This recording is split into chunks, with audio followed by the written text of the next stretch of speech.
Спасибо, Бог, за лунный свет, за дивный мир других планет, за каждый миг, который проживу я.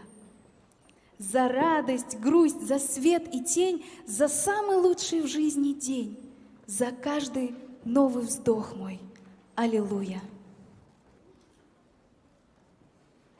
Мадина прочитала текст Леонида Агутина. Это произведение, которое называется «Аллилуйя», которое мы будем исполнять на колоколах. И написал его когда-то в 1984 году Леонард Коэн. Он очень долго сочинял это произведение, 6-7 лет примерно.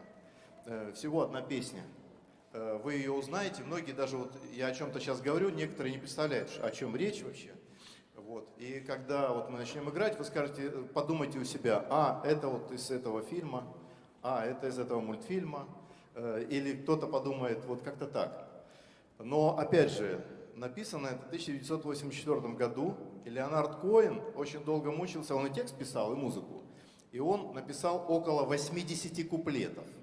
80 куплетов, он все хотел вот создать какое-то что-то такое человечное. Вот.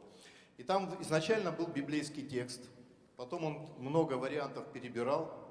И вот вы сейчас слышите текст Леонида Агутина. Да, и очень хороший текст, кстати. Он духовный текст. И я скажу, что сейчас огромное количество текстов на эту песню. Она заслужила очень большую популярность. И в этих всяких всевозможных чатах она занимала первое место очень много. Вот. Это песня с удивительной мелодией, красоты, и которая что-то передает, вот какую-то такую тихую радость, неприметную вроде бы, но что-то в этой есть мелодии такое запоминающееся. Аллилуйя, Леонард Коэн.